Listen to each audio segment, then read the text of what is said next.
Sudah mulai terbatas. Oh, Jadi ya maksudnya belum seluruh kebaktian ya. Jadi misalnya seperti di Mangga Besar itu, GKI Mangga Besar itu kebaktian keduanya aja yang dibuka.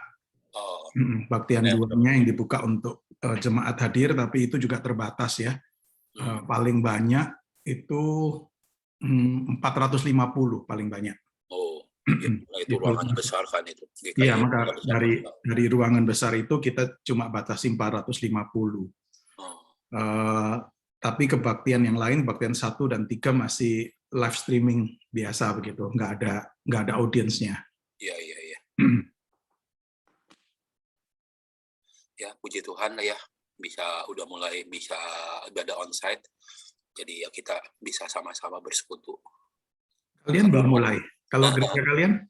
Kalau gereja kami baru minggu kemarin yang terbatas. Baru minggu kemarin terbatas, mulai minggu besok dibuka secara bebas. Oh, oke. Karena kita pakai ruangan jadi 3 tempat, direncanakan 3 tempat begitu Pak. Jadi di ruang tengah, di ruang samping, dan di ruang atas. Ya tujuannya supaya mereka bisa sama-sama ibadah lah, daripada di rumah tanpa dengan baik gitu ya, ibadah kadang-kadang. Tapi kalau di gereja kan mau nggak mau mereka dikondisikan harus lebih baik gitu. Oh, oke.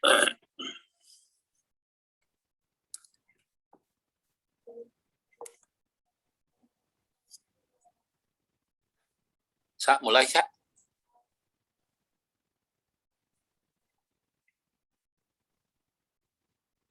Ya, selamat malam semuanya. Saya harap semua sehat ya. Puji Tuhan kita bisa berkumpul malam ini untuk mengikuti komsel bersama. Tema malam hari ini yang seperti kita tahu, Kerajaan 1000 tahun yang akan dibawakan oleh Pendeta Yohanes Andri ya.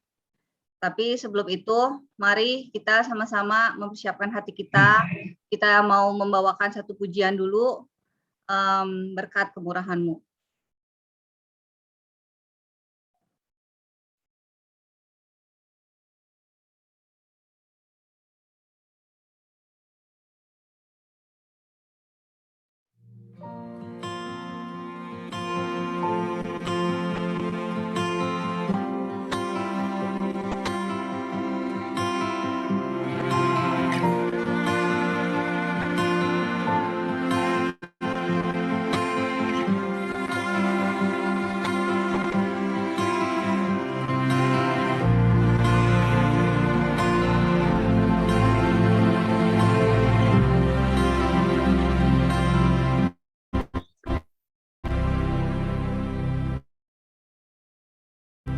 Kau hiasi kehidupanku dengan kemurahan-Mu.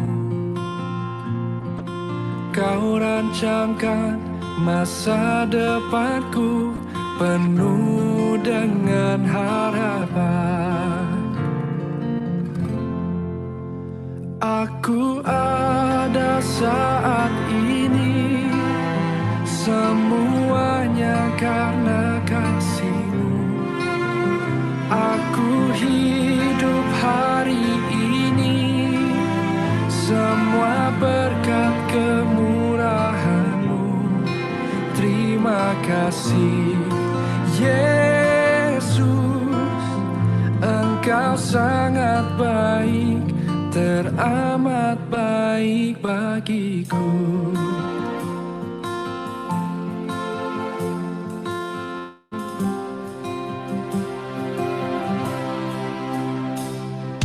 Kau hiasi kehidupanku dengan kemurahan-Mu. Kau rancangkan masa depanku penuh dengan harapan. Aku ada saat ini, semuanya karena kasih-Mu. Aku hidup hari ini, semua berkat berkat kemurahan-Mu.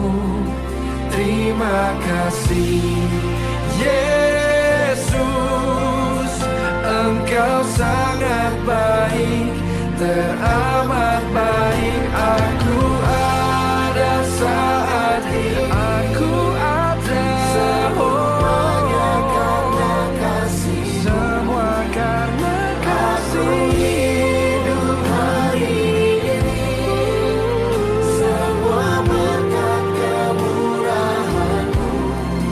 Terima kasih Yesus, Engkau sangat baik, teramat.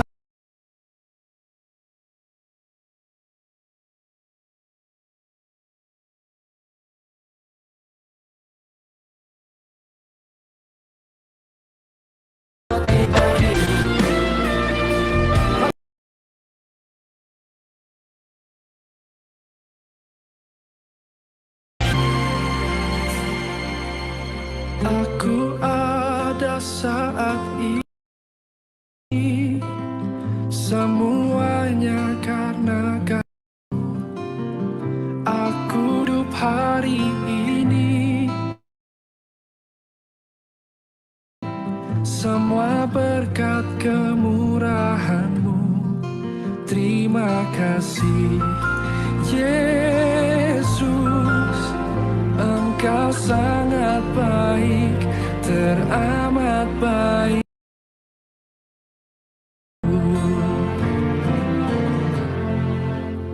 Aku ada saat ini, semuanya karena kasih-Mu. Aku hidup hari ini, semua berkat kemurahan-Mu. Terima kasih Yesus. Terima kasih Yesus, kasih-Mu. Engkau sangat baik, hanya padamu Yesus, Engkau sangat baik, teramat baik bagiku.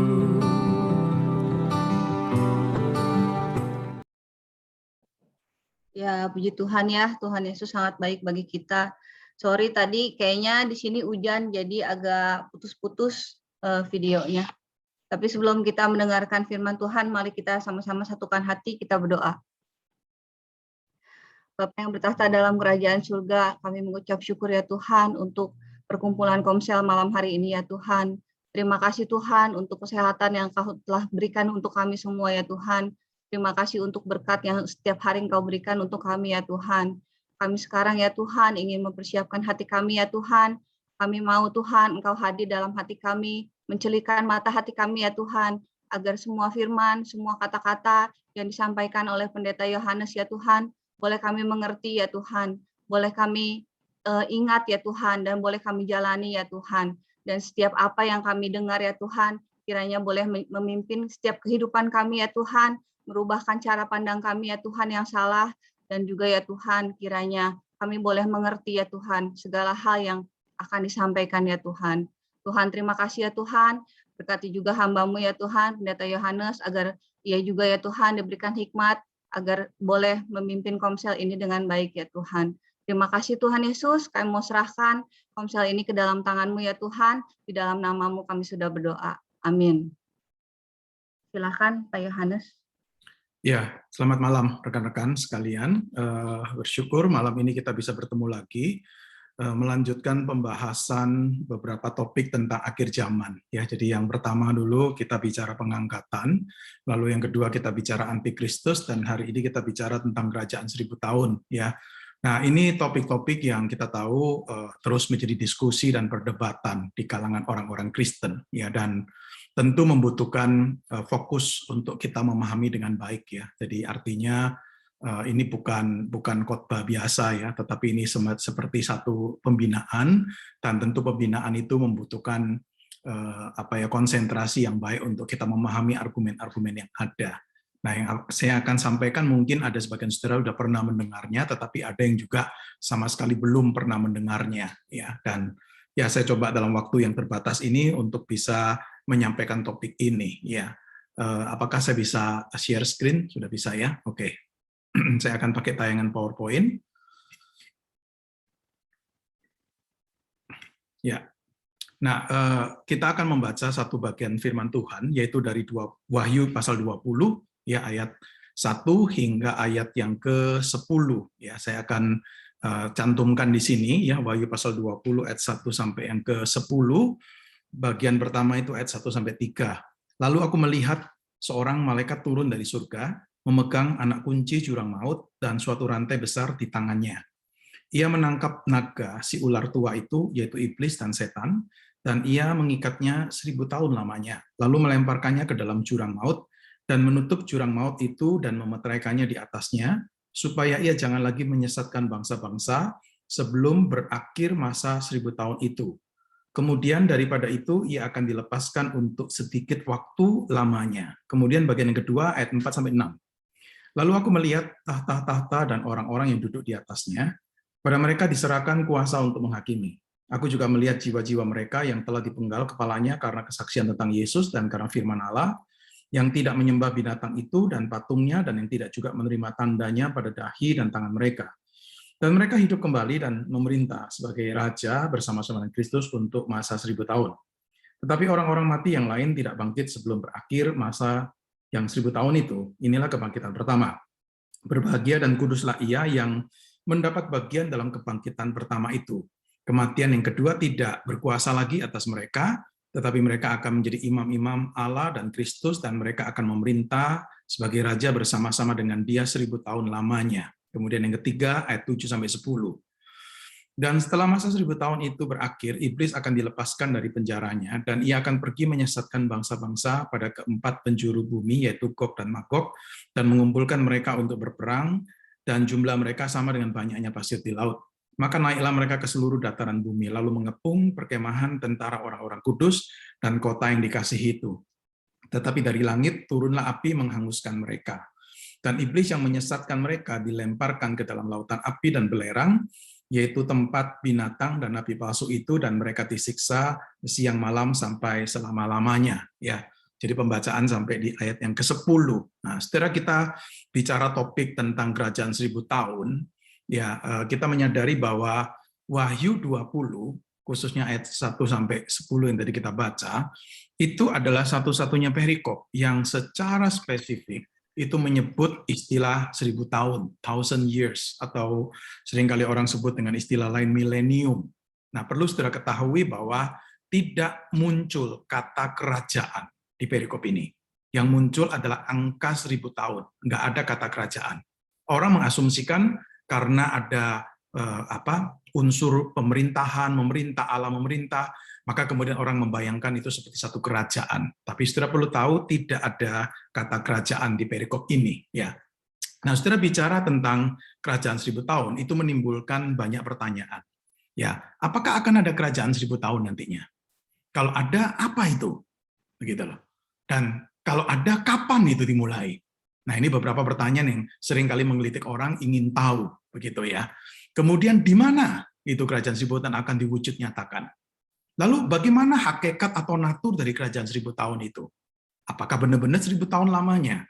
Nah, setelah saya percaya masih banyak pertanyaan-pertanyaan lain yang bisa ditanyakan berkaitan dengan hal kerajaan 1000 tahun. Ya, kita sering mendengar istilah ini atau pernah mendengar istilah ini, dan timbul pertanyaan-pertanyaan seperti ini. Ya, dan yang perlu kita ketahui adalah pembahasan tentang topik ini itu sudah menjadi diskusi dan perdebatan dari dulu sampai sekarang.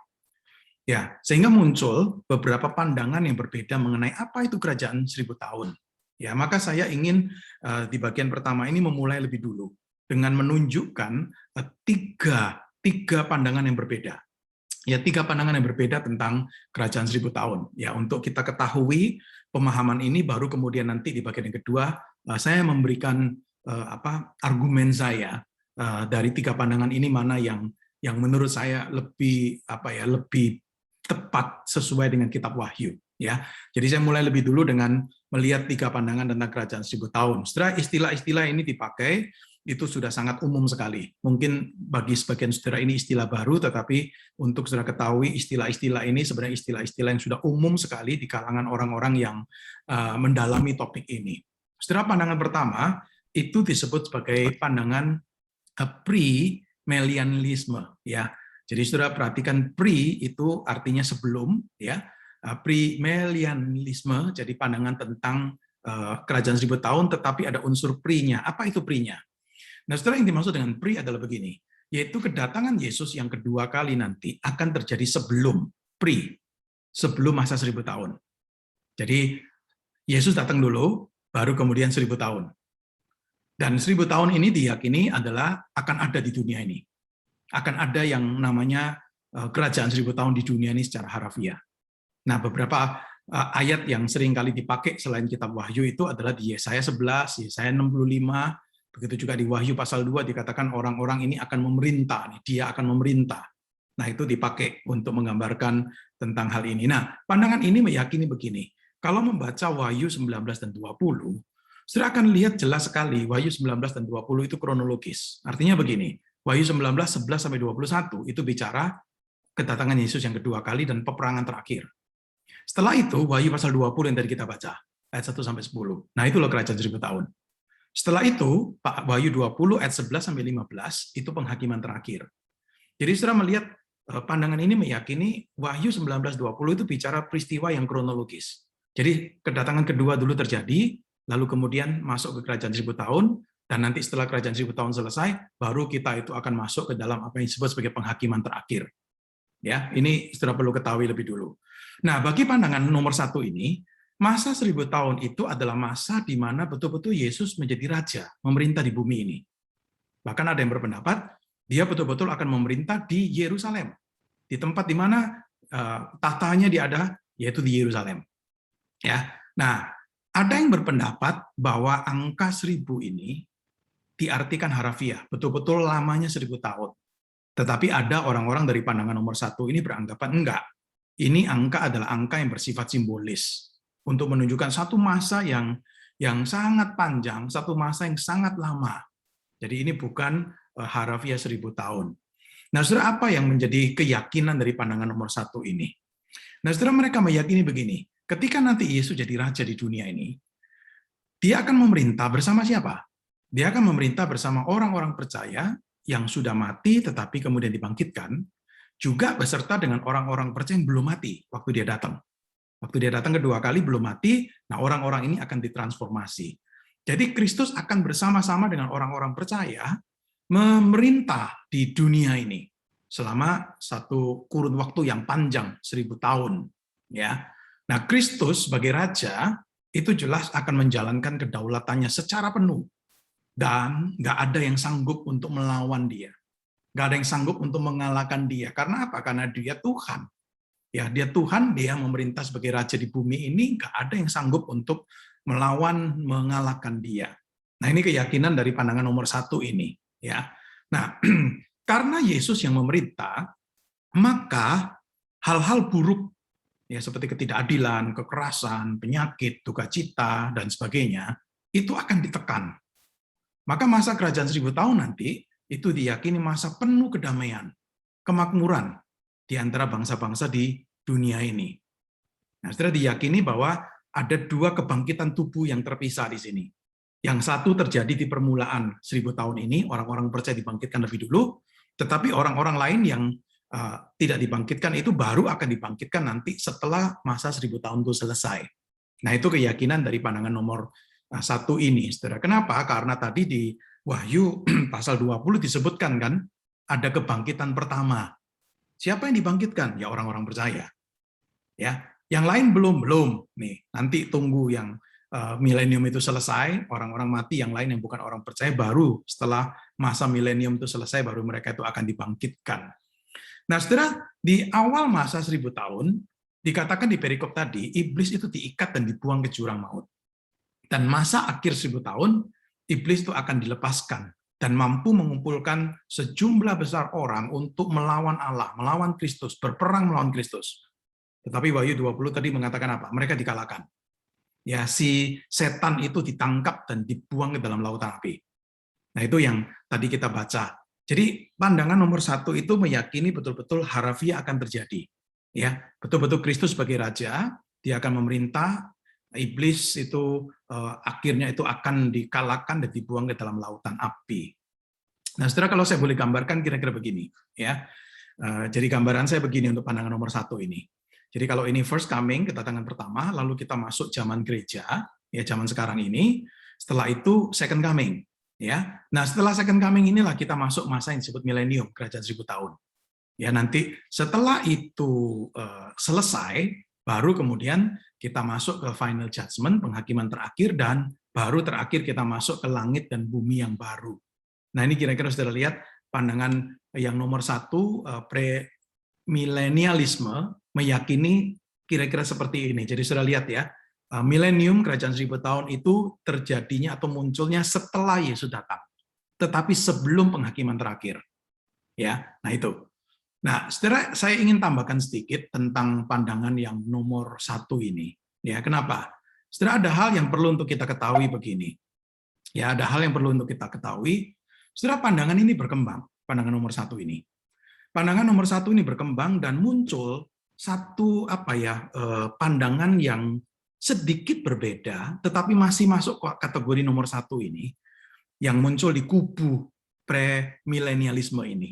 Pandangan ini dalam bahasa Inggris itu disebut dispensasionalisme. Ya, saudara mungkin dengar aja istilahnya ya, nggak perlu sampai tahu detail. Tetapi beberapa pandangan ini saya mungkin sudah pernah sampaikan waktu pembahasan pertama tentang pengangkatan, ya, dan juga waktu tentang kita bicara antikristus ya di 2 pertemuan terakhir itu.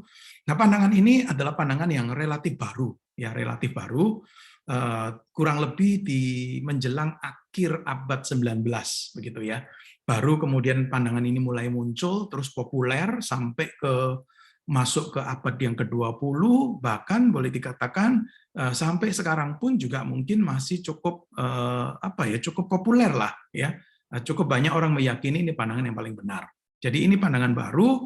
Nah, saya cuma ingin memberikan informasi saja bahwa pandangan ini dikembangkan oleh seorang yang bernama John Nelson Darby dari Irlandia pada tahun 1825. Lalu kemudian dipopulerkan di Amerika Serikat oleh Cyrus Scofield, ya, melalui satu Alkitab yang dia berikan catatan-catatan di dalamnya. Dan tadi saya katakan saudara, pandangan premilenialisme yang dispensasional ini masih sangat populer sampai sekarang. Saudara, ini Darby dan ini Scofield, ya, 2 tokoh yang sangat berpengaruh sekali di dalam pandangan nomor 1, tetapi versi yang dispensasionalisme. Nah, saudara, pandangan ini membedakan gereja dan Israel. Jadi rencana program Allah itu di Perjanjian Lama untuk Israel, tapi belum selesai. Maka Allah itu sementara menunda dulu, karena Allah berurusan dengan gereja lebih dulu. Nah, nanti setelah program dengan gereja selesai, baru Allah akan kembali dengan Israel. Nah, ini keyakinan mereka. Jadi ada 2 program besar dari Allah untuk gereja dan untuk Israel. Nah, pandangan ini meyakini begini, nubuatan janji TPL itu banyak yang belum digenapi. Banyak. Kapan akan digenapi? Nah, menurut mereka, itu sebagian besar akan menemukan penggenapan di masa milenium nanti. Begitu loh. Jadi ini keyakinan dari pandangan nomor 1 yang versi dispensasionalisme ini. Nah, saudara, saya pernah sampaikan ini di pertemuan pertama. Jadi pandangan ini meyakini begini, Yesus datang tuh 2 tahap. Tahap pertama pengangkatan. Tahap yang kedua baru second coming. Nah, jarak antara pengangkatan dan second coming itu 7 tahun. Ya, jadi Yesus datang dulu mengangkat, tapi belum betul-betul datang ke dunia. Tapi kembali ke surga dengan orang-orang yang diangkat. Nanti 7 tahun terjadi masa kesengsaraan di dunia, baru kemudian Yesus datang kedua kali setelah itu. Itulah second coming.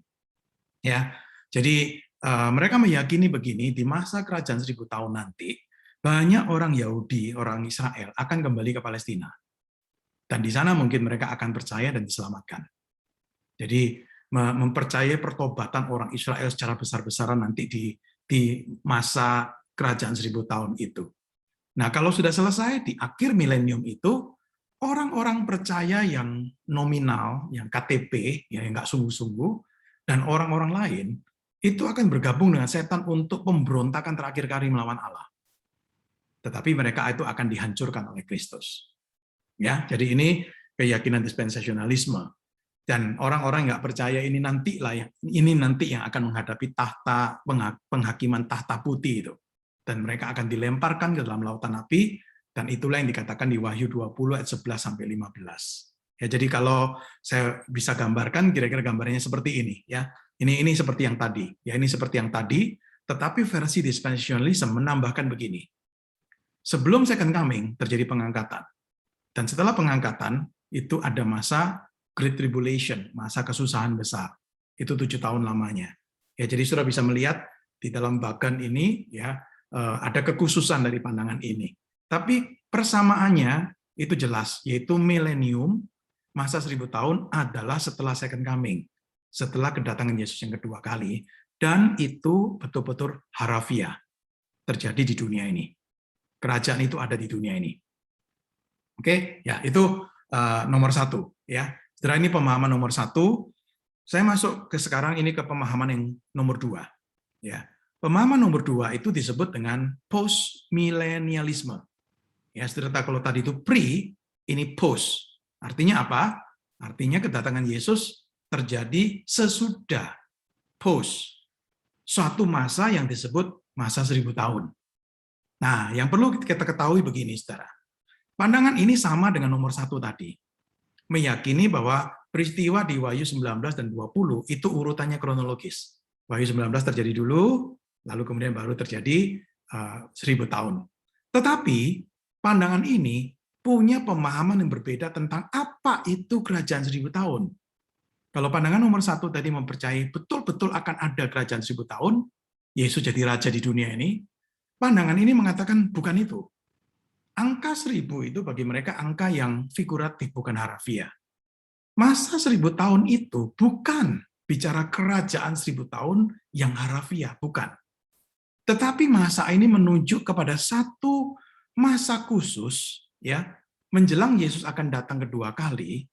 Masa khusus ini bisa disebut sebagai zaman keemasan bagi kekristenan.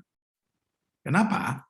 Karena akan banyak orang mengenal Tuhan, banyak orang bertobat, banyak orang percaya pada Yesus, nilai-nilai Kristen akan dipegang oleh banyak orang di dunia. Nah, itu disebut sebagai zaman keemasan. Ya, jadi masa 1000 tahun ini zaman keemasan kekristenan.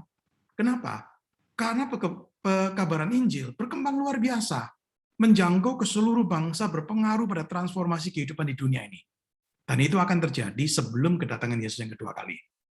Jadi sudah perhatikan ya, pandangan nomor 2 meyakini yang namanya 1000 tahun itu bicara zaman keemasan kekristenan. Bukan bicara Yesus menjadi raja di dunia, bukan. Ya, ada ayat-ayat lain yang seringkali dipakai untuk menunjukkan pekabaran Injil itu akan berkembang dan akan berpengaruh ke dunia ini. Ya. Nah, mereka melihat begini, perhatikan di Wahyu pasal 19, 11 sampai 16. Ya, satu bagian sebelum Wahyu pasal 20 tadi. Di sana dikatakan Yesus itu menunggang kuda putih. Ini bicara apa? Menurut mereka, inilah bicara kemenangan Injil. Ya, kemenangan Injil di sepanjang sejarah gereja dan membawa bangsa-bangsa itu kemudian banyak yang menjadi Kristen. Jadi menurut mereka, Wahyu 19, 11 sampai 16 bukan second coming, tapi itu bicara kemenangan Injil melalui pemberitaan Injil. Setelah itu baru nanti kedatangan Yesus yang kedua kali terjadi di Wahyu pasal 20 ayat 11 dan seterusnya. Ya, jadi kalau melihat ini ya, mereka meyakini bahwa zaman keemasan akan ada menjelang Yesus datang kedua kali. Nah, nanti di akhir zaman keemasan itu memang akan ada pemberontakan sesaat. Pemberontakan terhadap Allah, pemberontakan yang mungkin diilhami oleh setan ya untuk menganiaya umat Allah. Tapi itu cuma sesaat. Kristus akan datang kembali untuk membangkitkan dan menghakimi. Lalu setelah itu kita masuk ke zaman yang disebut langit bumi baru. Kalau saya boleh gambarkan, gambarnya seperti ini, saudara. Sedikit beda dengan tadi. Ya, kalau saya harap saudara bisa ingat juga gambaran tadi. Jadi ini zaman sekarang. Nah, Jadi artinya kalau pandangan nomor 2 meyakini masa 1000 tahun sebelum second coming. Ya, sebelum second coming. Tapi milenium itu bukan masa Yesus jadi raja, bukan. Milenium itu adalah zaman keemasan kekristenan, nggak tahu berapa lama, cukup panjang, di mana Injil diberitakan dan diterima, nilai-nilai Kristen diterima, banyak orang percaya dan bertobat. Oke, itu pandangan nomor 2. Ya. Nah, satu pandangan lagi yang perlu untuk kita ketahui adalah disebut sebagai amilenialisme. Nah, saya perlu jelaskan karena pandangan ini sering disalah mengerti. Ya, seolah-olah tidak percaya adanya 1000 tahun. Saudara, bukan itu poinnya. Saudara perhatikan pandangan nomor 3 ini. Ya, mereka percaya begini, kedatangan Yesus yang kedua itu akan terjadi setelah periode yang disimbolkan oleh masa 1000 tahun. Tapi pertanyaannya begini, apa itu masa 1000 tahun? Saudara, sekali lagi ingat ya, pandangan 1 mengatakan masa 1000 tahun adalah masa di mana Yesus jadi raja di dunia. Itu pandangan nomor 1. Pandangan nomor 2 mengatakan masa 1000 tahun adalah zaman keemasan kekristenan. Nah, kalau pandangan nomor 3, percaya apa? Bukan seperti nomor 1, nomor 2. Bukan itu. Yang dimaksud dengan milenialisme atau dimaksud dengan milenium atau kerajaan 1000 tahun, bukan seperti pandangan nomor 1, nomor 2. Pandangan ini nggak menantikan kerajaan 1000 tahun nanti secara harfiah betul-betul Yesus akan jadi raja nanti setelah dia datang kedua kali. Pandangan ini tidak meyakini itu. Ya, masa 1000 tahun itu masa kapan sih? Nah, pandangan ketiga mengatakan begini, masa 1000 tahun itu adalah masa sekarang ini loh. Zaman gereja ini loh yang kita jalani. Masa antara kedatangan pertama sampai kedatangan kedua. Ya, dari sejak tahun katakanlah mungkin tahun 33 sampai sekarang ini dan akan terus sampai nanti Yesus datang kedua kali. Nah, itu loh masa 1000 tahun. Jadi artinya begini, the millennium is now. 1000 tahun itu sekarang ini. Millennium itulah realitas sekarang ini. Kita masih menantikan masa depan, tetapi kita ini sekarang sudah ada di masa milenium. Ya, ini pandangan nomor yang ketiga. Jadi kedatangan Yesus masih kita tunggu-tunggu. Dan itu nanti grand finale. Ya, itu yang terakhir, yang terklimaks dalam sejarah penebusan. Setelah itu akan ada kebangkitan orang mati, akan ada penghakiman terakhir, dan setelah itu baru kita masuk ke langit, bumi baru. Nah, setelah saya harap saudara bisa melihat perbedaan dari 3 pandangan ini. Ya. Nah, apa artinya setan itu diikat menurut pandangan nomor 3? Setelah setan diikat, itu berarti setan itu nggak bisa menahan bangsa-bangsa untuk terus berada di dalam kegelapan sehingga dibutakan terhadap Injil. Setan juga diikat dalam pengertian setan nggak akan bisa buat satu konspirasi sedunia yang terorganisir untuk menyerang gereja atau umat Allah atau melawan Allah melalui cara apapun, misalnya penganiayaan. Nah, setelah bicara kemenangan Allah yang digambarkan di Wahyu 20, ini kan Allah menang, Allah memerintah. Itu bukan harfiah, bukan material, tetapi itu bersifat spiritual. Kemenangan rohani, bukan kemenangan secara jasmani jadi raja, benar-benar jadi raja. Bukan itu. Nah, jadi orang-orang percaya yang mati di masa 1000 tahun ini, ya, ingat ya, pandangan nomor 3 meyakini begini, masa 1000 tahun ini, masa sekarang ini. Kalau ada orang percaya mati, ya, termasuk mereka mungkin ada yang mati karena iman mereka, mati syahid, mereka berada di mana? Mereka berada di surga. Dan mereka hidup dalam kemenangan bersama Kristus, sambil menantikan nanti kesudahan zaman. Orang-orang inilah yang disebut mengalami kebangkitan pertama. Jadi kebangkitan pertama itu bukan kebangkitan fisik, tetapi orang mati ini ada di dalam surga bersama dengan Kristus. Nah, nanti waktu penghakiman terakhir baru betul-betul akan ada kebangkitan kedua. Itulah kebangkitan secara fisik nih. Ya, tubuh fisik kita ini akan mengalami kebangkitan. Ya, nah, akhir 1000 tahun nanti menjelang Yesus datang kedua kali, ya iblis sepertinya akan dilepaskan secara singkat. Dia akan melawan dan menyesatkan bangsa-bangsa dengan pengaruhnya, kuasanya, tetapi dia dikalahkan Kristus waktu kedatangannya yang kedua kali. Jadi kalau saya boleh gambarkan, gambarannya kira-kira seperti ini. Ya, sudah lihat perbandingan 3 gambaran tadi. Jadi ini kedatangan pertama, ini kedatangan kedua. Ya, kapan itu masa milenium? Ya, masa milenium itu adalah masa sekarang ini. Dan masa sekarang ini, masa milenium di dunia ini, inilah masa yang di mana penulis kitab Wahyu itu melihat Kristus itu memerintah di surga. Jadi ada paralelnya antara zaman yang sekarang ini yang dilihat itu dengan Kristus itu memerintah di surga bersama siapa? Bersama orang-orang percaya yang sudah meninggal, yang sudah mati. Mereka bersama dengan Kristus di surga. Maka pemandangan yang dilihat oleh penulis kitab Wahyu di Wahyu 20 ini adalah pemandangan di surga. Kristus memerintah, tapi bukan di bumi. Dia memerintah di surga.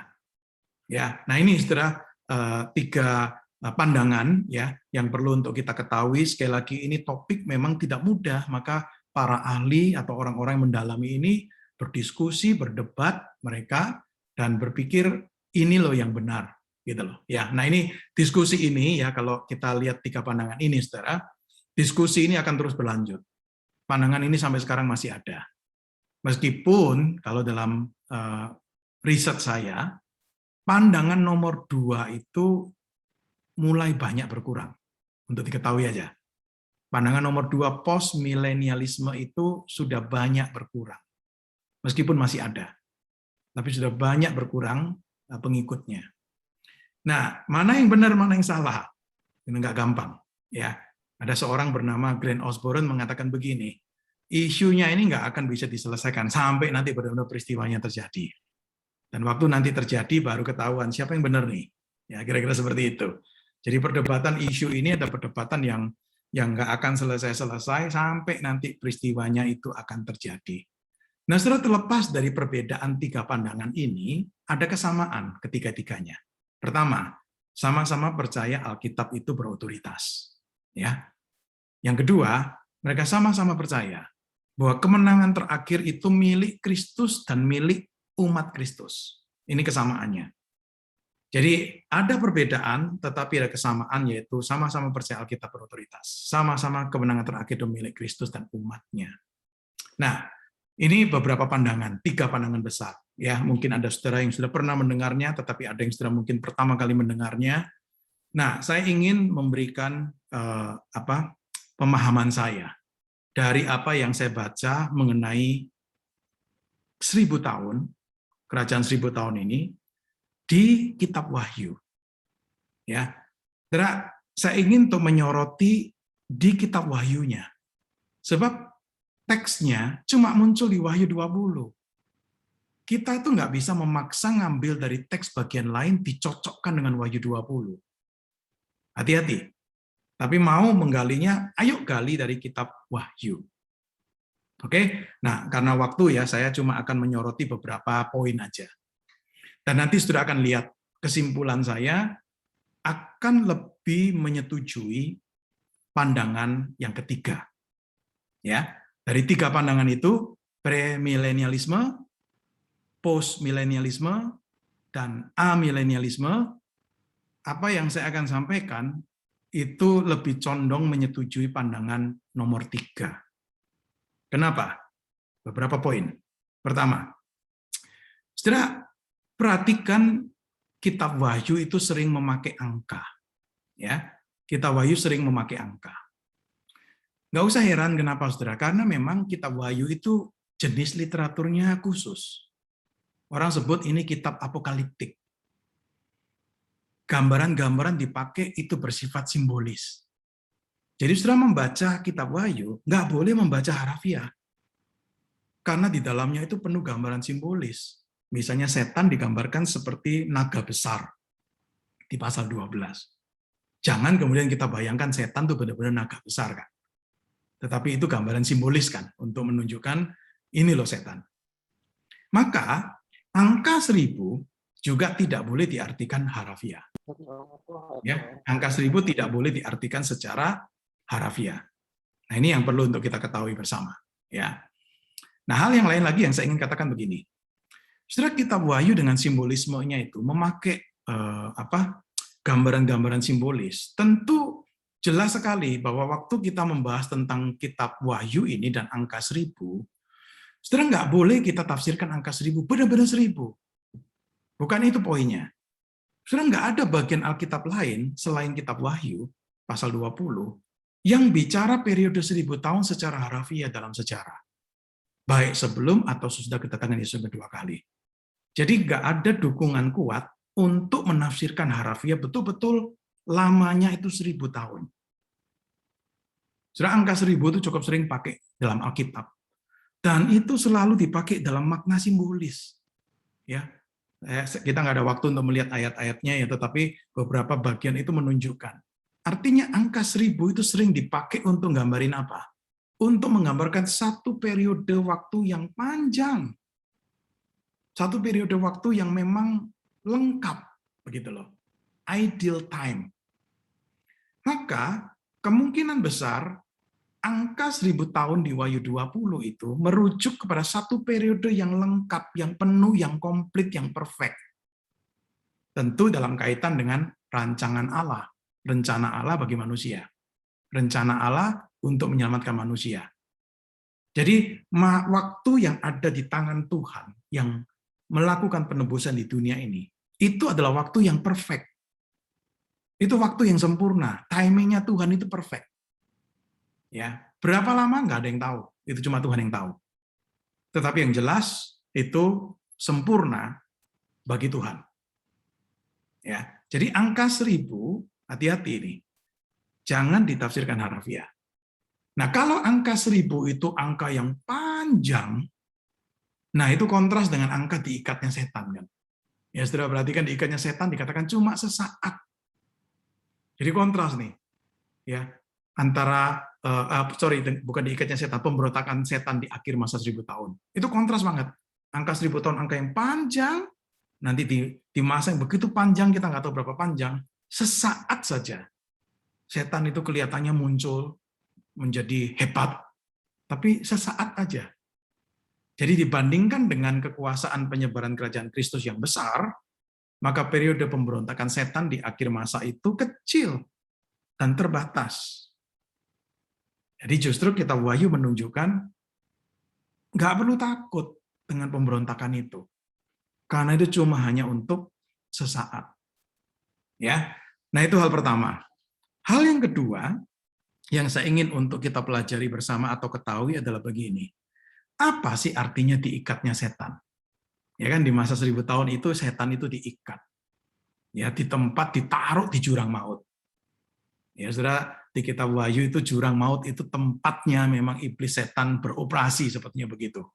Ya, tapi sekali lagi Saudara ingat ini kitab yang nggak boleh ditafsirkan harafiah seolah-olah betul-betul ada jurang maut.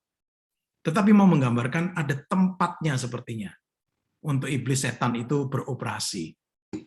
Nah, diikatnya setan itu menunjukkan apa?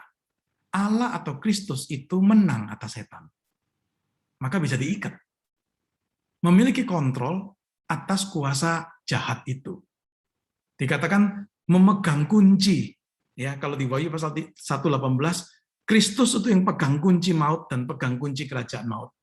Secara pribadi yang pegang kunci adalah pribadi yang punya kuasa, punya otoritas dan punya wewenang, punya kontrol. Itu artinya kalau pegang kunci. Jadi pada waktu di Wahyu pasal 20 dikatakan iblis diikat lalu kemudian dikunci di jurang maut itu sekali lagi arti simbolis mau mengatakan apa? Allah in control. Allah mengontrol, Allah menguasai, bukan iblis yang menguasai, tapi Allah yang menguasai. Allah yang mengikat ini sepertinya, kontrolnya Allah. Nah, saudara pertanyaannya begini, kapan itu terjadi? Ya, kapan itu terjadi? Saudara perhatikan diikatnya setan itu bukan berarti setan itu kalah secara final, belum. Ya. Setan belum dikalahkan secara final. Nanti dikalahkan setelah final, yaitu pada waktu akhir masa 1000 tahun. Yaitu dilemparkan ke dalam lautan api. Habis sudah. Maka di masa 1000 tahun itu, aktivitas-aktivitas setan itu nggak berhenti total. Tetapi aktivitas-aktivitas setan itu dibatasi. Diikat tuh artinya dia masih ada, dia masih eksis, tetapi dia nggak in control. Allah yang in control. Jadi aktivitas setan itu nggak berhenti total, tapi diikat supaya apa? Dikatakan dengan jelas sekali di Wahyu pasal 20 tadi. Supaya dia jangan sampai menyesatkan bangsa-bangsa. Tujuannya itu loh. Diikat kenapa? Cuma satu. Supaya jangan menyesatkan bangsa-bangsa. Nah, setelah diikatnya setan itu kapan terjadinya? Itulah terjadi ketika Yesus datang ke dalam dunia pertama kali. Kalau saudara membaca kitab Injil, kedatangan Yesus ke dunia itu adalah kedatangan yang melawan kerajaan kegelapan.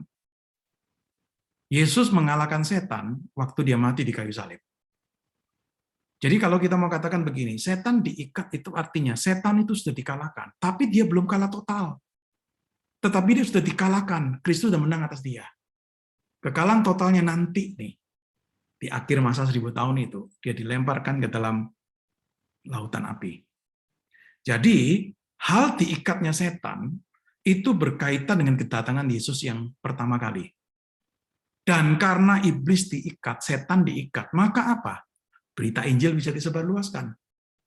Ya ada orang-orang yang bertobat. Setan nggak akan bisa membuat semua manusia nggak bertobat. Nggak bisa. Setan nggak bisa menghalangi pekerjaan penyebaran Injil. Setan juga nggak bisa mengumpulkan pengikut-pengikutnya secara terorganisir untuk menghancurkan pekerjaan Allah atau menghancurkan umat Allah. Itu yang dimaksud dengan diikatnya setan. Ya, jadi ini merujuk kepada kapan dikalahkannya, yaitu waktu Yesus datang pertama kali. Nanti waktu dia datang kedua kali, setan itu akan dikalahkan secara final dengan dilemparkan dalam lautan api. Hal yang ketiga, poin ketiga yang saya ingin untuk sampaikan kepada saudara adalah kita melihat di dalam bagian tadi, kalau saudara membaca Wahyu 20, ya, itu dikatakan ada orang-orang yang mati syahid. Orang-orang ini di mana? Tadi ayat 4-6 ya. Kalau saudara lihat dikatakan di ayat 4 ya, aku melihat tahta-tahta dan orang-orang yang duduk di atasnya, kepada mereka diserahkan kuasa untuk menghakimi. Aku juga melihat jiwa-jiwa mereka yang telah dipenggal kepalanya karena kesaksian tentang Yesus dan karena firman Allah, yang tidak menyembah binatang itu dan patungnya dan juga tidak menerima tanda pada dahinya tangan mereka. Mereka ini hidup kembali dan memerintah sebagai raja bersama dengan Kristus untuk masa 1000 tahun. Jadi dikatakan si penulis ini ngelihat nih, ada orang-orang yang mati syahid, dipenggal kepalanya. Karena apa? Nggak mau ikuti binatang itu. Nah, saudara, orang-orang yang mati syahid ini ada di mana? Dikatakan bersama dengan Kristus. Nah, pertanyaannya adalah begini, bersama dengan Kristus di mana? Jawabannya jelas sekali. Bersama dengan Kristus di surga sekarang ini.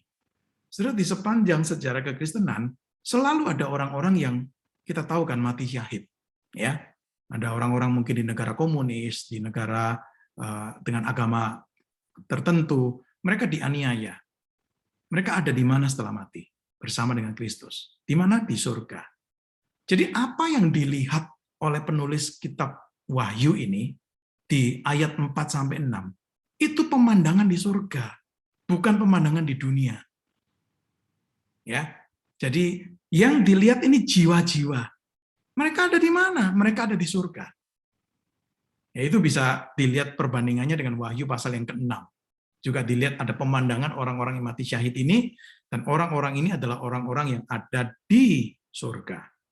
Jadi, periode kerajaan 1000 tahun itu bukan merujuk pada periode di masa depan di mana Kristus akan mendirikan kerajaannya di dunia. Tetapi periode 1000 tahun itu menunjukkan pada pemerintahan Kristus dan orang-orang kudusnya sekarang ini di surga. Itu yang dimaksud dengan 1000 tahun. Maka orang-orang yang mati martir ini ada di mana mereka sekarang? Mereka ada di surga. Ya. Nah, saudara, sebagai bagian akhir, saya ingin memberi sedikit catatan tambahan. Ya. Saudara, catatan-catatan tambahan ini adalah untuk perenungan, tetapi sekaligus juga kalau saudara mengerti tentang argumen-argumen yang dipakai oleh pandangan-pandangan yang berbeda ini, catatan tambahan ini menolong kita untuk memahami kebenaran yang mana dari pandangan tiga ini. Ya. Nah, catatan pertama begini. Saudara, pandangan nomor 1, Premil, itu berpendapat begini. Nanti waktu 1000 tahun, Yesus yang mulia dan orang percaya yang dimuliakan hidup bersama-sama dengan manusia-manusia lain yang masih hidup dan yang masih punya natur berdosa. Bagi saya, saudara, pemahaman ini sulit diterima loh.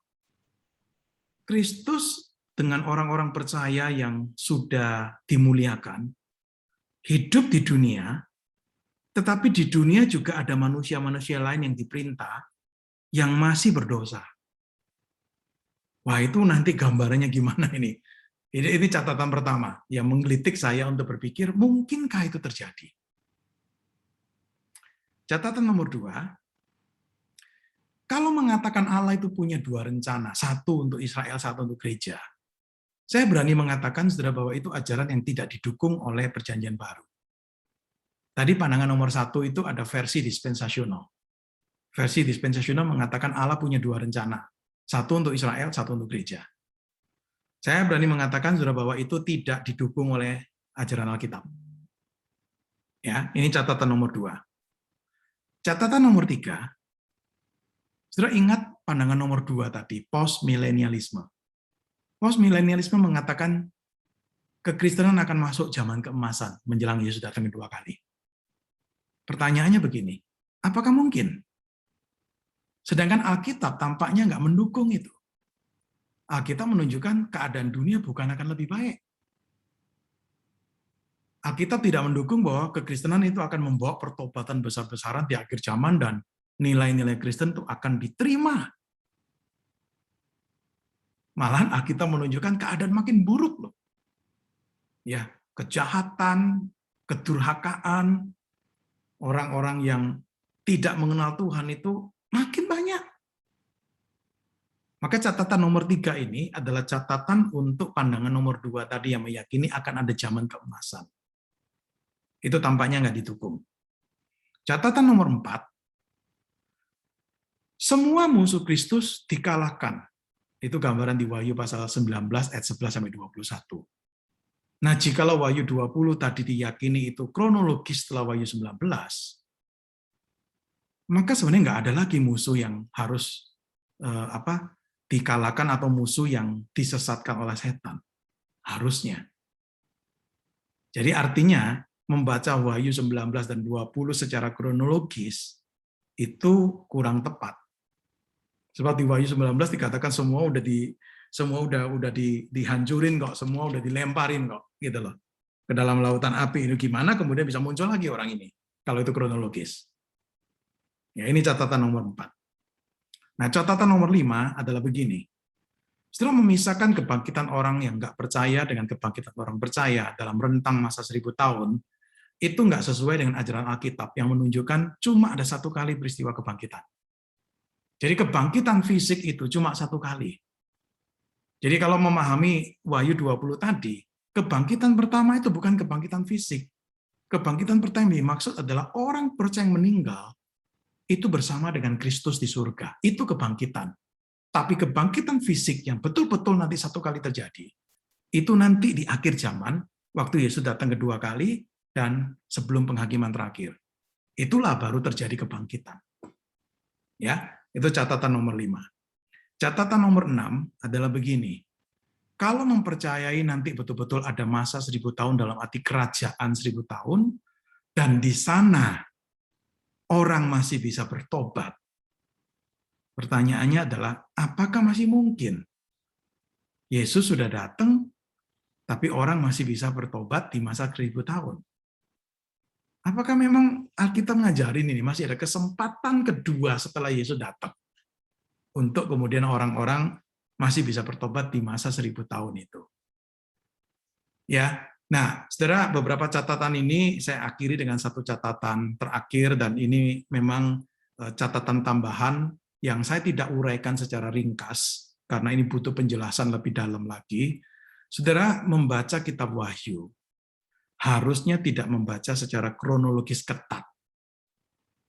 Karena kitab Wahyu itu bukan deskripsi linear mengenai urutan-urutan peristiwa akhir zaman. Bukan. Kitab Wahyu itu bicara tentang dunia ini dan zaman di dunia ini. Tetapi dilihat dari perspektif yang berbeda. Jadi kitab Wahyu itu ada orang menggambarkan seperti satu rangkaian penglihatan. Tetapi masing-masing penglihatan itu seperti different camera angle. Jadi seperti satu kamera melihat benda yang sama, tetapi dilihat dari beberapa angle yang berbeda. Tapi benda yang sama dilihat. Jadi peristiwa-peristiwa yang terjadi di dunia dilihat oleh kamera kitab Wahyu dari angle-angle yang berbeda. Tapi peristiwanya adalah peristiwa yang sama. Jadi bukan kronologis. Jadi urutan berbagai penglihatan yang ada dalam narasi kitab Wahyu yang dicatat Yohanes nggak harus merefleksikan urutan kronologis. Nah, saudara, catatan nomor 7 ini saya berikan, mungkin agak sedikit membingungkan bagi sebagian besar saudara, karena memang ini butuh penjelasan yang lebih detail. Ya, saya biasa memberikan ceramah kitab Wahyu itu perlu beberapa sesi untuk menjelaskan ini, memberi contoh. Tapi poin yang saya mau katakan begini, hati-hati membaca kitab Wahyu secara kronologis, seolah-olah begini, Wahyu 19 penggenapannya terjadi sebelum Wahyu 20. Belum tentu. Belum tentu. Jangan-jangan itu melihat peristiwa yang sama, tetapi dari angle yang berbeda. Nah, ini catatan yang perlu untuk diketahui oleh orang-orang yang mempelajari kitab Wahyu. Ya, nah, saudara-saudara, kalau saya boleh simpulkan begini, ya, masa 1000 tahun yang digambarkan di Wahyu 20 itu adalah masa gereja sekarang ini dalam rentang antar dua kedatangan. Jadi ditanya kapan itu 1000 tahun? Now, itulah 1000 tahun. Ya, penglihatan diikatnya setan menyatakan bahwa kuasa setan dibatasi. Dan memang dia terbatas dalam masa sekarang ini. Maka implikasinya apa? Setan nggak akan bisa menghalangi penyebaran Injil. Setan nggak akan bisa menghalangi Tuhan memenangkan jiwa. Itu masih terus dimungkinkan di masa 1000 tahun ini. Saudara, Wahyu 20 itu ngajarin kita begini, termasuk di seluruh kitab Wahyu. Kehidupan di dunia harus dilihat dari perspektif surgawi. Jangan melihat kehidupan di dunia hanya dari kacamata fisik kita, tapi lihatlah dari surga. Kematian orang percaya, mungkin kalau dilihat dengan mata fisik, wah kalah nih, dibunuh mereka, mati syahid mereka nih. Tetapi kalau dilihat dari kacamata surgawi, itu satu kemuliaan, itu satu kemenangan. Dan itulah yang mau ditunjukkan di Wahyu pasal 20. Orang-orang dipenggal kepalanya ini ada di mana? Mereka ada di surga bersama Kristus. Ya. Setelah Wahyu 20 itu memberi kekuatan penghiburan kepada pembacanya zaman dulu, masa dulu, saya percaya sampai sekarang, di dalam menghadapi kesulitan dan penganiayaan.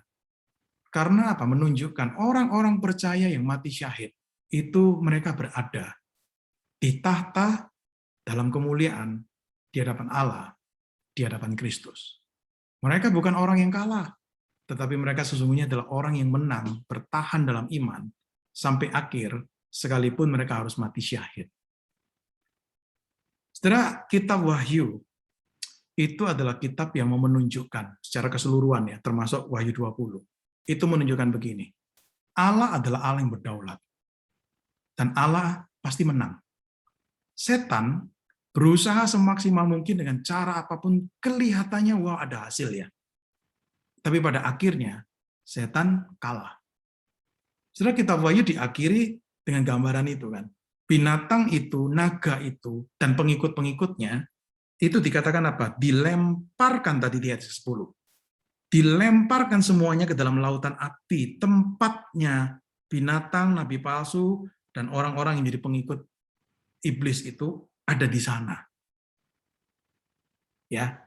Nah, bersyukur di dalam masa 1000 tahun yang kita jalani sekarang ini, Allah adalah Allah yang tetap menjaga, melindungi umatnya, bukan meninggalkan umatnya. Allah yang tetap hadir. Setelah itu berita kitab Wahyu. Pasal 20 itu cuma satu penggalan kecil dari keseluruhan argumen di kitab Wahyu. Ya, jadi bicara tentang kerajaan 1000 tahun harus dilihat dari kacamata kitab Wahyu, nggak boleh dari kacamata zaman modern kita sekarang. Ya oke, saya mungkin sampai di sini ya untuk materi saya. Sekali lagi saya menyadari waktu terbatas. Ini topik perlu dieksplor sesungguhnya lebih banyak waktu lagi untuk melihat ayat demi ayat. Tapi apa yang saya coba berikan pada saudara itu adalah seperti satu ringkasan ya untuk memahami ini. Oke, saya berhenti sampai di sini. Ya, kalau mungkin ada yang mau untuk bertanya atau memberikan komentar, pertanyaan, silakan. Ya, silakan yang mau tanya.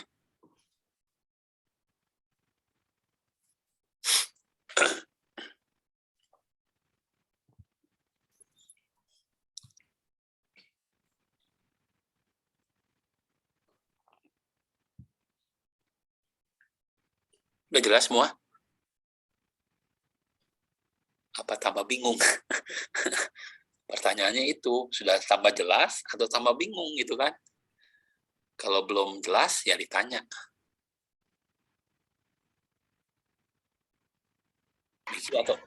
Vicky atau Nih mau tanya nih. Boleh Pak, saya. Ya, terima kasih Pak Yohanes Adri. Kami sangat diberkati malam ini, boleh semakin jelas. Cuma saya ini aja sih, penasaran aja. Kenapa kitab Wahyu itu ditulisnya seperti ya tadi Bapak bilang ya apokaliptik gitu ya, simbol-simbol. Apakah ada hubungannya dengan saat Yohanes diasingkan itu ya di Pulau Patmos? Apa ada hubungannya? Iya, artinya begini. Jelas sih hubungan sih pasti ada karena di Pulau Patmos itu Yohanes menerima penglihatan. Ya, jadi saudara perlu tahu yang dicatat di kitab Wahyu itu penglihatan, vision yang dilihat oleh Yohanes di Pulau Patmos. Jadi dia bukan melihat kejadian realnya di depan matanya, tidak. Tetapi di dalam roh dia dibawa mungkin ke surga atau kemana begitu ya, melihat penglihatan-penglihatan itu. Nah, penglihatan-penglihatan ini adalah penglihatan-penglihatan yang punya maksud simbolis, begitu loh. Yang mungkin Yohanes sendiri pada awalnya nggak langsung mengerti apa itu, tapi dia diminta untuk menuliskan, dia tuliskan. Hal yang kedua yang perlu kita ketahui begini, di masa itu jenis literatur kitab apokaliptik itu banyak. Jadi jangan berpikir cuma kitab Wahyu satu-satunya kitab apokaliptik, tidak. Di kalangan orang-orang Yahudi itu udah terbiasa dengan jenis apokaliptik, jenis literatur ini. Masalahnya adalah dengan kita sekarang. Karena kita nggak hidup di zaman itu, dan literatur atau jenis literatur apokaliptik ini sudah hilang, tanda kutip ya, sudah nggak lagi muncul. Kita yang bingung. Orang zaman itu boleh katakan tidak terlalu bingung, karena udah terbiasa orang Yahudi. Ambil contoh. Contoh yang mungkin sedikit mirip itu adalah kitab Daniel pasal 7-12. Sudah baca kitab Daniel pasal 7-12 itu juga isinya simbol-simbol. Daniel tuh dapat penglihatan ngelihat ada binatang, 4 macam binatang muncul, begitu loh. Ini dipakai lagi kan, sudah perhatikan di kitab Wahyu itu muncul pasal 12 itu binatang naga besar, lalu pasal 13 itu binatang yang keluar dari laut, binatang yang keluar dari bumi. Orang-orang yang sudah terbiasa membaca kitab Daniel nggak akan merasa sulit memahami kitab Wahyu. Kesulitannya adalah dengan saudara dan saya di masa sekarang. Karena kita ini nggak terbiasa. Nah, saudara, ini memang satu jenis literatur yang cukup unik, karena pertama, isinya itu penglihatan-penglihatan, dan ini penglihatan-penglihatan itu dalam bentuk simbolis, ada makna yang mau disampaikan di balik penglihatan. Dan satu lagi yang tadi saya sampaikan, kitab apokaliptik itu isinya bukan memprediksikan tentang akhir zaman, bukan. Tetapi menyoroti dunia ini dari awal sampai akhir nanti, dari kacamata surgawi. Jadi Allah sebenarnya menunjukkan pada Yohanes, ini loh dunia kita. tetapi dilihatnya dari kacamata surgawi, dilihatnya dengan gambaran-gambaran simbolis. Misalnya, setan digambarkan seperti naga besar, dan naga ini mengejar perempuan. Perempuan ini melahirkan seorang anak, anaknya mau dibunuh oleh naga ini, tetapi anaknya ini kemudian dibawa naik ke surga, nggak bisa dibunuh. Apa yang mau disampaikan? Itu jelas sekali menunjukkan apa? Setan ingin menghancurkan keturunan dari perempuan ini, sang anak itu, dan itulah Kristus. Maka ketika Kristus datang, iblis itu atau setan akan berusaha keras untuk menggagalkan. Tapi nggak berhasil kan? Anak ini dibawa ke surga, menunjukkan kemenangan Kristus, kemudian dia kembali ke surga. Tapi, sudah perhatikan begini, apakah naga besar ini berhenti? Enggak. Dia tetap kejar perempuan ini, kemudian dia cari keturunan-keturunan lain dari perempuan ini. Siapa yang dikejar? Bahkan dikatakan di Wahyu pasal yang ketiga, pasal 12 itu ketika dia tahu waktunya udah deket, ya setan menduga-duga ini jangan-jangan udah deket, jangan-jangan udah deket. Dia kerja makin keras. Mau gambarin apa? Saudara langsung tangkap maknanya kan. Yaitu si jahat itu nggak pernah berhenti untuk berusaha menghancurkan keturunan-keturunan perempuan ini yang adalah umat Allah. Kalau dia gagal untuk menggagalkan Yesus, dia berusaha untuk menggagalkan anak-anak Tuhan yang lain. Dan itu akan dia kerjakan sampai akhir zaman. Nah, Wahyu 20 menunjukkan begini. Nanti nih, menjelang Yesus mau datang kedua kali, setan sepertinya tanda kutip dilepaskan. Artinya apa? Dia akan kerja lebih hebat, lebih keras, lebih intens. Dia akan pakai cara apapun dalam izin Tuhan. Itu gambaran Wahyu 20 tadi. Maka tafsiran saya, Wahyu 20 itu tentang masa 1000 tahun adalah masa sekarang ini, dari kedatangan pertama sampai kedatangan kedua. Menjelang kedatangan kedua, iblis sepertinya akan diizinkan, dilepaskan sesaat. Menunjukkan apa? Dia akan bekerja dengan hebat sekali nanti. Apa itu kita nggak tahu. Tapi kita Wahyu sudah memberikan peringatan kepada kita. Dia akan berusaha semaksimal yang dia pakai dengan cara apapun untuk menghancurkan umat Allah. Tapi kemenangan terletak di Kristus, akhirnya kan dikalahkan. Nah, seperti itu. Ya, jadi perlu untuk tahu sedikit tentang latar belakang kitab apokaliptik, dan memang kitab apokaliptik itu ditulis dengan cara seperti itu boleh dikatakan, pertama tadi saya katakan, ini bukan kitab yang satu-satunya cuma kitab Wahyu, ada kitab-kitab lain yang model seperti itu, tetapi juga memang ada unsur kitab ini hanya akan dimengerti oleh golongan internal, kalangan dalam. Kalau orang nggak percaya baca, nggak akan ngerti. Kenapa? Karena mereka nggak ngerti perjanjian lama. Banyak bahasa simbolis dipakai dari perjanjian lama. Jadi ini kitab untuk kalangan internal, kalangan sendirilah, boleh katakan seperti itu. Sehingga ketika ini dibacakan di gereja-gereja, di 7 gereja yang menerima kitab Wahyu ini, mereka ngerti. Tetapi orang-orang yang bukan orang percaya, baca ini, bingung. Ini ngomong apa sih? Gitu loh. Jadi memang ada unsur, tanda kutip, ini nggak terbuka untuk semua orang. Ini hanya untuk internal saat itu. Nah, itu kira-kira latar belakang sedikit untuk kita mengetahui kitab apokaliptik. Bisa menjawab atau masih belum puas? Iya, sudah Pak. Terima kasih. Cuma tadinya saya mikir gini, karena kan saat itu kan Yohanes lagi diasingkan, kayak di penjara gitu kan. Jadi kenapa dia nulis model seperti ini tuh supaya nggak ketahuan gitu tadinya, kirain. Cuma kan Iya, nggak ketahuan dalam arti ini. Kalau misalnya prajurit-prajurit Romawi yang membuang dia, atau pemerintah Romawi yang membuang dia, membaca kitab ini nggak akan ngerti. Itu jelas. Gitu loh. Mereka nggak akan ngerti. Karena apa? Karena di dalamnya memang ada sindiran-sindiran tajam kepada pemerintah Romawi. Misalnya binatang pasal 13 itu. Ya, yang lalu saya sudah sedikit jelaskan waktu bicara antikristus itu. Binatang itu merujuk kepada kaisar Romawi yang kejam. Tapi Yohanes di Pulau Patmos nggak mungkin ngomong, ini Nero loh yang kejam, ditangkap dia. Atau mengatakan, oh ini Kaisar Domitianus yang jahat itu, ditangkap.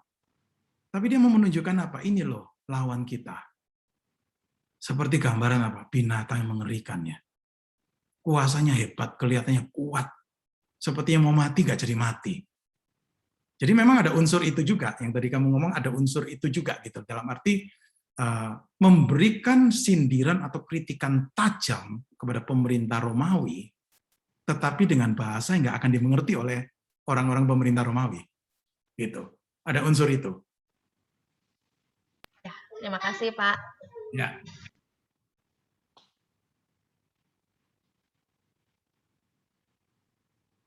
Oke, ada lagi? Pak, saya mau nanya, Pak. Ya. Kemarin saya dapat itu ada dari teman kitab angka 66 itu kalau dia pakai angka kuno itu Kaisar Nero katanya ya dalam bahasa apa berarti apa dia pakai Nero angka 666 itu. Ya. Apa benar seperti itu? Iya, itu masih satu diskusi perdebatan. Cara membaca angka seperti itu, istilah yang dipakai itu namanya gematria. Gematria itu adalah satu huruf itu satu huruf nama orang misalnya Nero ya, huruf N-nya itu mewakili angka berapa dan sebagainya. Jadi itu ada hitung-hitungannya begitu loh. Nah, memang kemudian ada orang menemukan kalau nama Kaisar Nero itu ditulis dalam model gematria, ya namanya, itu bisa ketemu angka 666. Ada yang seperti itu. Tetapi ini pun juga menimbulkan pertanyaan begini. Ada nama lain juga yang kalau dihitung juga 666, gitu loh. Kenapa kita harus fokus ke Nero? Lalu yang kedua, penghitungan itu adalah penghitungan pakai abjad atau huruf Ibrani. Padahal Nero bukan orang Ibrani. Nero orang Romawi. Jadi sepertinya ada unsur apa ya kayak dicocokin atau apa. Nah ini yang mungkin sedikit menimbulkan nggak terlalu banyak orang terlalu yakin, tapi saya tahu ada yang memegang itu, saya tahu, begitu loh. Ya ada yang memegang itu, tapi saya nggak berani memastikan apakah memang itu yang dimaksud, Kaisar Nero yang dimaksud. Saya agak sulit menerima, kenapa? Karena dalam keyakinan saya, dalam riset yang saya selidiki, Nero sudah mati waktu ditulisnya Kitab Wahyu. Kitab Wahyu itu ditulis antara tahun 90 ke atas lah, ya mungkin ada yang menduga tahun 95. Sedangkan Kaisar Nero itu sudah meninggal tahun 60 berapa? 64, 65 sekitar itu begitu loh. Jadi kaisar yang dimaksud atau gambaran binatang yang dimaksud di sana itu tampaknya bukan Nero. Tetapi itu adalah Kaisar Domitianus. Domitian. Gitu. Itu Kaisar Romawi yang sedang memerintah saat itu. Meskipun betul Kaisar Nero itu terkenal dengan penganiayaannya atau kekejamannya terhadap orang Kristen kan. Memang dia membakar orang-orang percaya, orang-orang Kristen itu. Nah itu yang membuat saya mungkin secara pribadi ya nggak terlalu yakin bahwa pendapat penghitungan model gematria untuk nama Nero itu bisa memuaskan atau menjawab misteri ini. Kenapa? Karena memang banyak nama lain yang bisa dimasukkan juga dan ketemu angka 666. Itu aja sih jawaban saya. Ya. Terima kasih ya, Pak. Ya. Oke. Ada satu lagi mau yang bertanya? Ini biasa Satya nih tanya.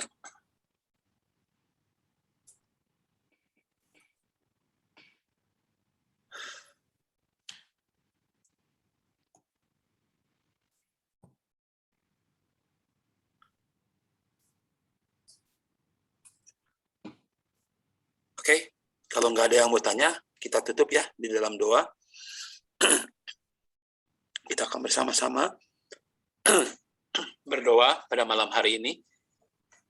Kita akan bersama-sama berdoa, menyerahkan untuk Bapak Presiden. Kita mau berdoa, menyerahkan untuk Presiden kita. Kita doakan untuk kesehatannya, kita doakan untuk keluarganya, kebijakan-kebijakan yang diambil boleh berjalan dengan baik. Kita doakan juga untuk Bapak Ma'ruf Amin sebagai Wakil Presiden, biarlah kerjasama ini boleh berjalan dengan baik, dan penanganan persoalan di negara kita, baik COVID-19, pertumbuhan ekonomi, dan juga penanganan teroris yang ada di Papua.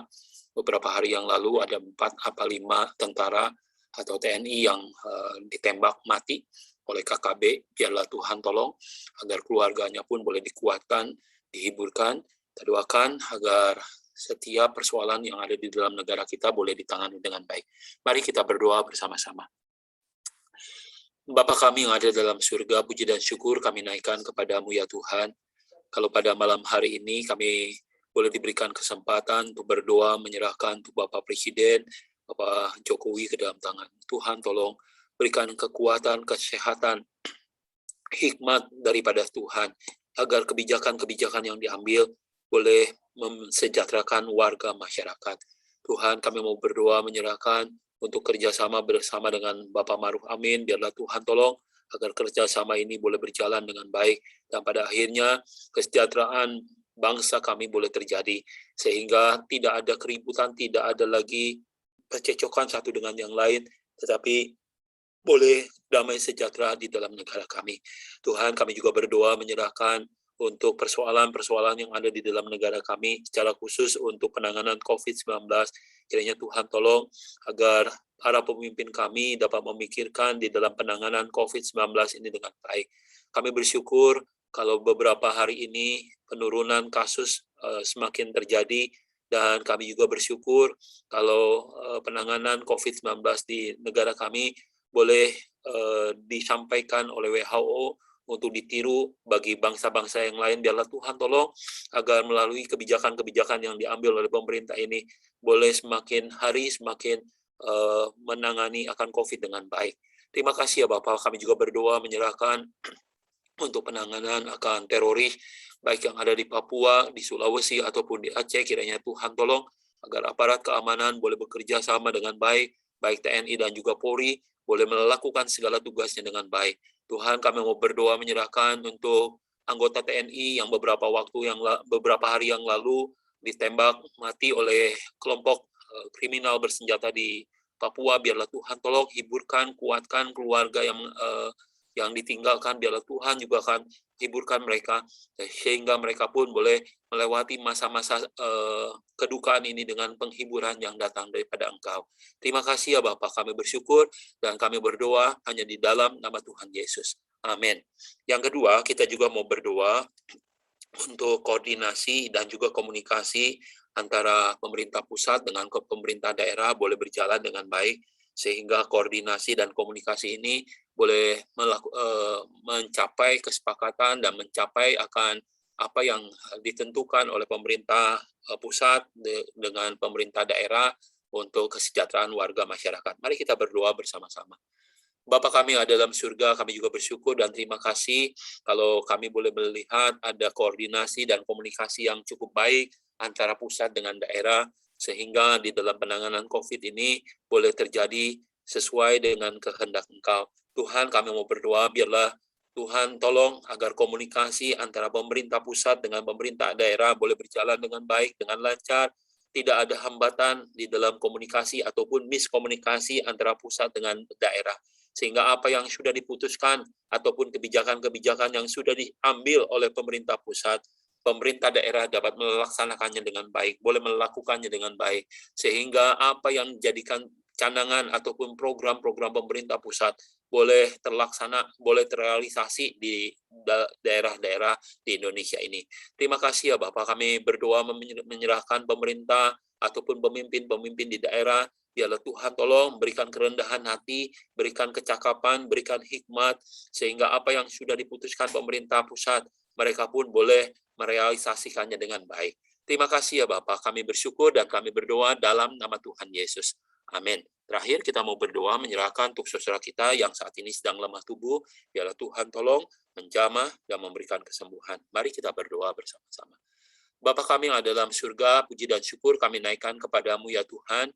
Kalau pada malam hari ini kami juga boleh diberikan kesempatan untuk berdoa, menyerahkan untuk saudara kami yang saat ini sedang lemah tubuh oleh karena sakit penyakit. Tuhan, kami mau berdoa menyerahkan untuk Ibu Eren di dalam kesehatan, untuk sakit kepala yang sering kali mengganggu aktivitasnya. Biarlah Tuhan tolong menjamah dan memberikan kesembuhan.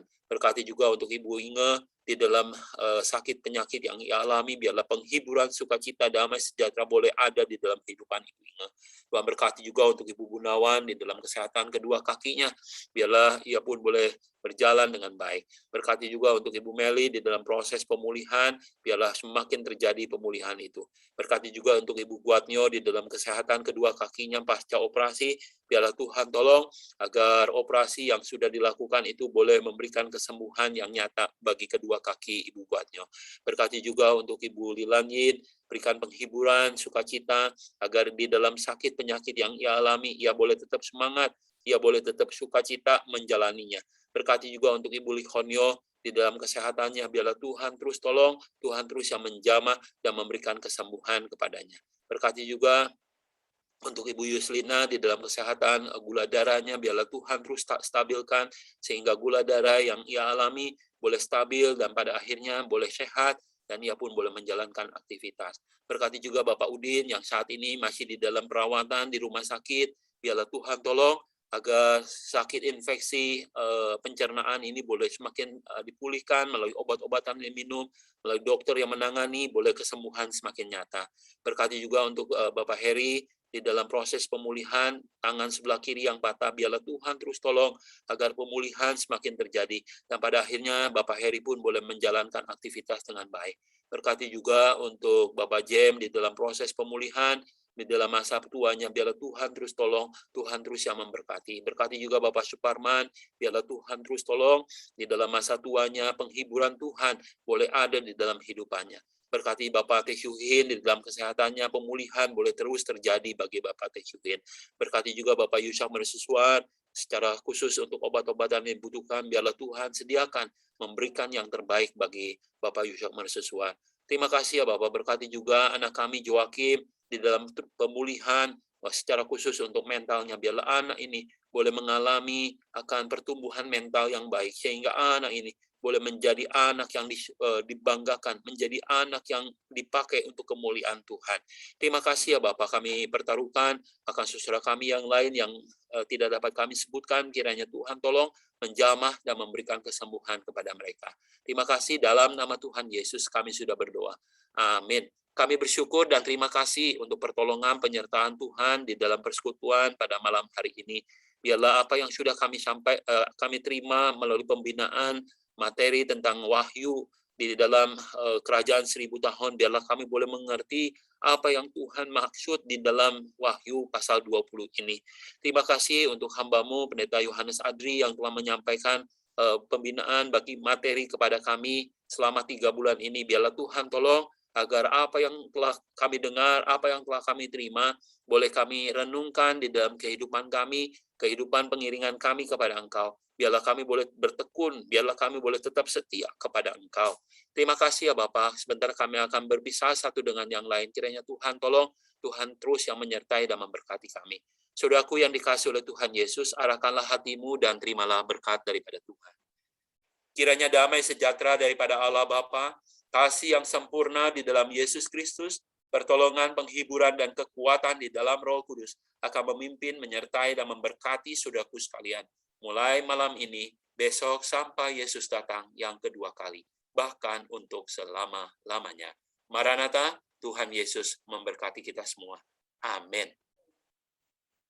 Oke, terima kasih Pak Yohanes untuk pembinaannya selama 3 bulan berturut-turut.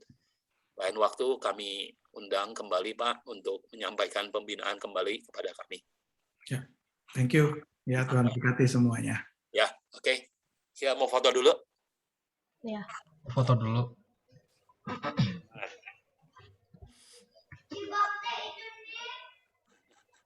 Dibuka dulu kameranya semua ya. Bu, Siap lihat, ya. Om Pi. 1, 2, 3. Bentar.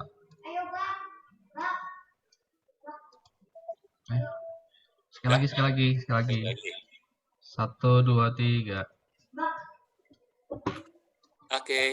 Oke. Terima kasih kasih, rekan-rekan Pak. semua. Pak Yohanes, terima kasih. Tuhan berkati. Terima kasih, Pak Yesus Yohanes. berkati. Tuhan berkati. Terima kasih semuanya, Tuhan berkati. Ini susah banget.